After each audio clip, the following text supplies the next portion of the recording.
প্রবাসীদের কেউ ভালোবাসে না, ভালোবাসে প্রবাসীদের। এই তো ভাইজানের ফোন, এখন একটা টাকার বিল। ভাইজান লাউড স্পিকার দাও না। হ্যালো ভাইজান। শফিক বাড়ির নাম্বার না? জি, আপনি কে? ভাইজান কই?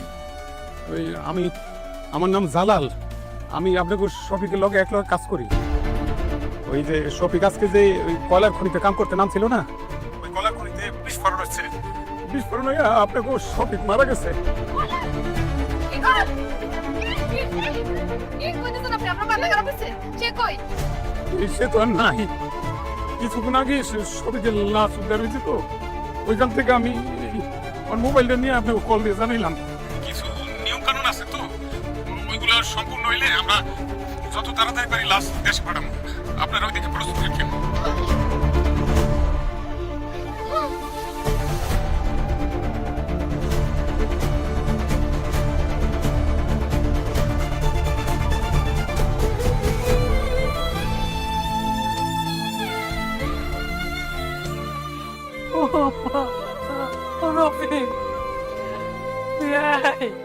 আমার বাপটা আমার কাছে আইনা দেন, আমি শেষবারের মতন আমার বাবার একটু চোখ জুড়াইয়া দেখি। মা, ভাইজানের লাশটা এখন মেলা টাকা লাগবে, তাও সেটা 2-4 দিনের মধ্যে জোগাড় করতে হবে। আমি কই কি মা, লাশ যে এনে আছে সে এনে দাফন করুক, ওই এনে ব্যবস্থাও ভালো। আমিও ছোট ভাইজানের সাথে একমত। শুধু শুধু লাশ টাকা আনতে গেলে কষ্ট পাইবো। আর এত টাকা এখন পাবো কই আমরা? খবরটা অনেক অনেক অন্যায় আমরা তোমার দুজনের আমি সহ্য করছি। আর না, আমি আমার বাবা না দেখে থাকতে পারব না। যত টাকা লাগে আমার বাবা নিয়ে আসবো। এই যে আমার বাড়ির এখানে আমার শ্রমিকরা আমি সারা জীবনের মতন সহায় রাখবো। আমি প্রত্যেক দিন তাদের দেখে আসবো। আমার ছেলেটা সবার জন্য, সবার সুখের জন্য এখানে গিয়ে এত কষ্ট করে মরেই গেল। এইটুক করতে পারবি না তোরা? তার জন্য এইটুক করতে পারবে না? পারবি না? বিয়াই আবেগ দিয়া তোর জীবন চলবো না। আপনি এতগুলি টাকা এই মুহূর্তে কিভাবে জোগাড় করবেন? কোথার থেকে জোগাড় করবেন? আমার কাছে তো এত টাকা নাই যে আপনাকে আমি দিই। এই অল্প বয়সে আমার মায়ের যে এখন কি হইব?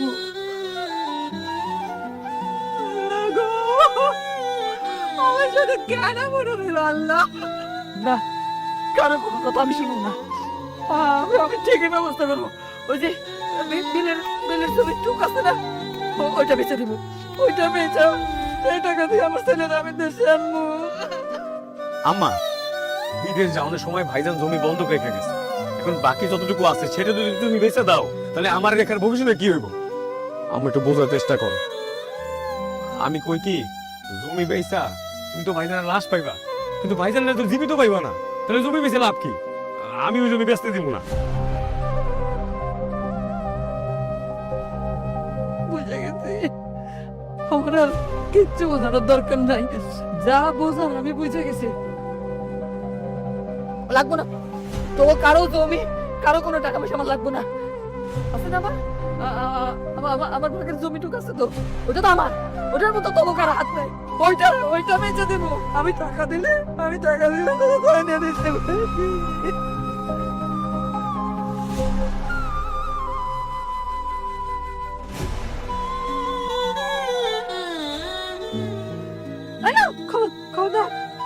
কেউ যাবে না, আমার বাবার কেউ যাবে না। তোমরা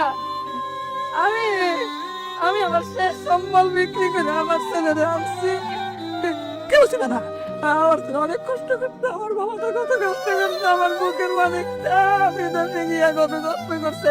তোমরা ছিলে, আমার ছেলের কষ্ট আরো বাইরে দেবো। আমি তো আর কষ্ট বাইতে দেবো না। আমি আমি আমার বাড়ির ওই কোনাতে আমার ছেলেরা আমি যত্ন করে রেখে দেবো। আমার গুলো তো তোমার কাছে ব্যর্থ ভাই, কারো কাছে ব্যর্থ স্বামী, আমার কাছে তো আমার নারী সেরা ধন। আমার ছেলে কত কষ্ট করতে টাকা কাছে করতেন না, নিজের জীবনটা আমার দিয়ে দিছে। আমার ছেলে তো তোমাদের সবার সুখ নষ্ট করছে তাই না? সুখ নষ্ট করছে না? আর তো সুখ নষ্ট করার জন্য কেউ নাই, চলে গেছে তো, চলে গেছে রে আমার বাবা। আমি দেখবো তো আমার বাবার একটু দেখবো। ও বাবা একটু বললো তো আমার ছেলের একটু দেখবে, আমার সবে।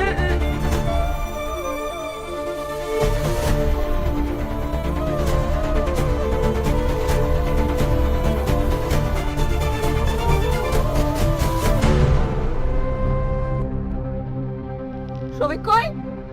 আমার সবাই কই? টাকা দেন! এই টাকা দেন! টাকা দেন! মা, তোমার কিছুই হয় নাই, কারণ কয়লা খনিতে তো কোনো বিস্ফোরণের ঘটনাই ঘটে না। আমি আসলে দেখতে চাইছিলাম যাদের জন্য দূর প্রবাসে বৈশা দিন রাত খাইটা টাকা উপার্জন করি, দেশে টাকা পাঠাই, আমার মৃত্যুর পর তারা আমার জন্য আসলে কি করে। তো বিশ্বাস করো, আমার লাস্টটা যে তোমার কাছে বোঝ হয়ে যাইব, এটা আমি স্বপ্ন কোনোদিন কল্পনা করি নাই। গত 2-3 দিন এই বাড়িতে কি কি করছে আমি তো সবই জানি, কারণ এই গ্রামে তো আমারও 2-1টা ভালোবাসার মানুষ আছে। জানো জবা, আমরা প্রবাসীরা না অনেক বোকা। এই যে তোমরা যখন দেশের মধ্যে প্রতিযোগিতা করো ভালো থাকার, ভালো খাওয়ার, ভালো পড়ার, শরীরের যত্ন নেওয়ার, তখন আমরা প্রবাসীরাও ওই বিদেশ বইয়া প্রতিযোগিতা করি। এই মাসে কেমন আর একটু বেশি টাকা বাড়িতে পাঠানো যাইব, ওই যে বাইরের আবদার মিটান যাইব, বোনদার একটা ভালো করে বিয়া দেওয়া যাইব, প্রিয়তমা স্ত্রীর স্বাদ আহ্লাদ পূরণ করা যাইব।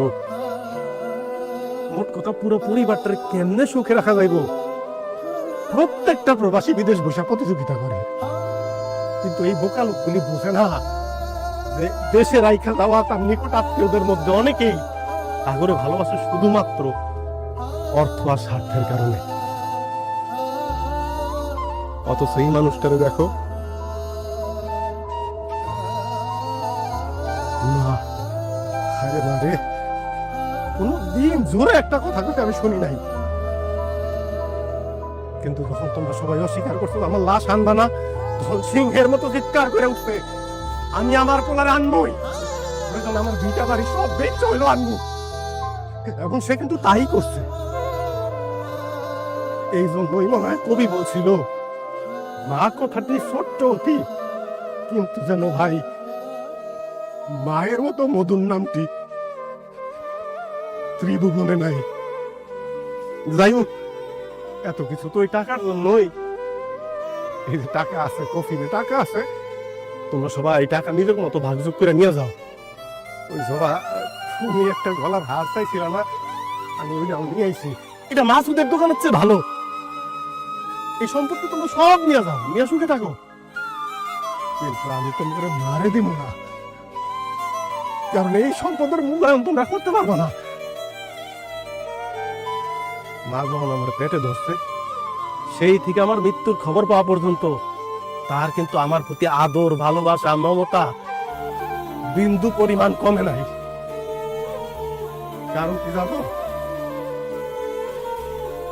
কারণ এই ভালোবাসা, এই মমতার মধ্যে স্বার্থ আর অর্থের যে কোনো ব্যাপার ছিল না।